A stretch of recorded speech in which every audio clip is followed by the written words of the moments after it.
The Lewis and Clark expedition changed American history by gathering information, promoting westward expansion, and causing economic growth. This all started when Thomas Jefferson became president in 1801.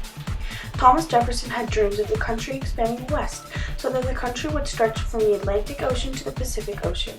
Before the Louisiana Purchase, the United States boundaries were the Atlantic Ocean and the Mississippi River.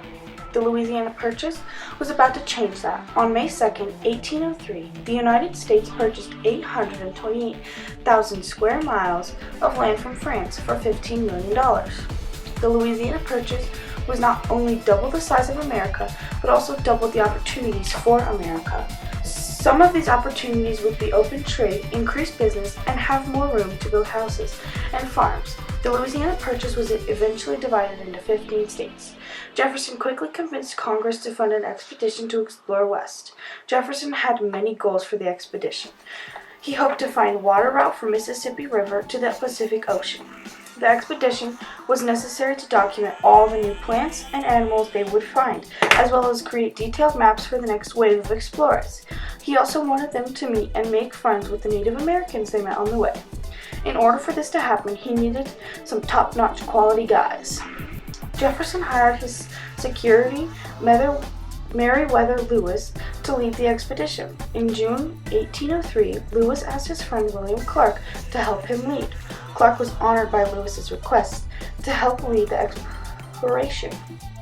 Lewis had worked for Jefferson since 1801. Lewis served in the military from 1795 to 1801. Clark was also a former Army officer.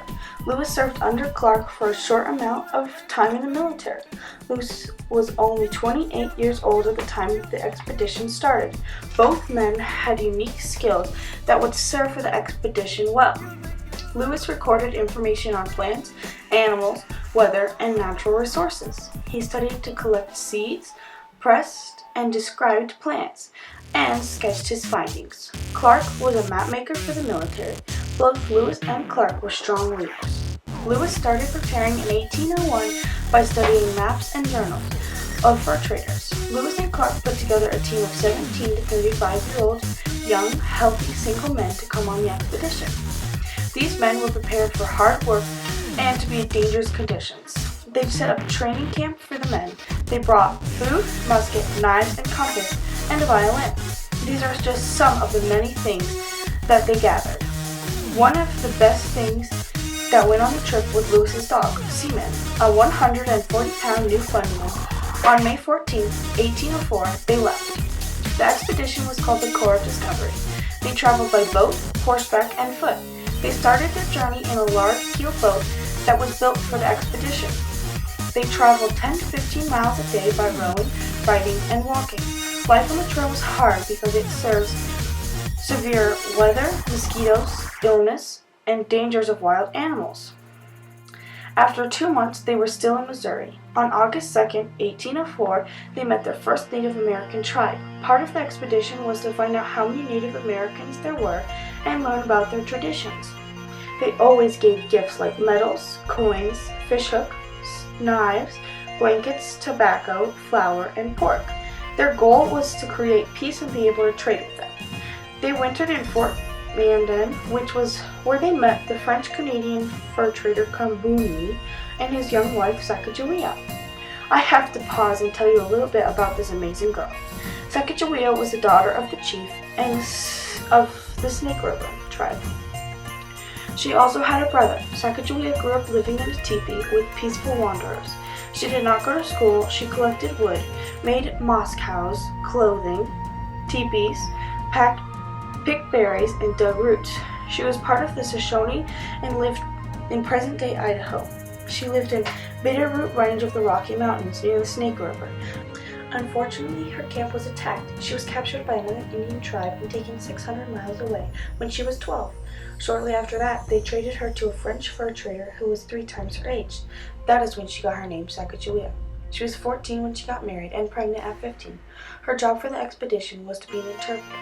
She was only female, only teenager, the only one with a baby, and the only Native American on the expedition.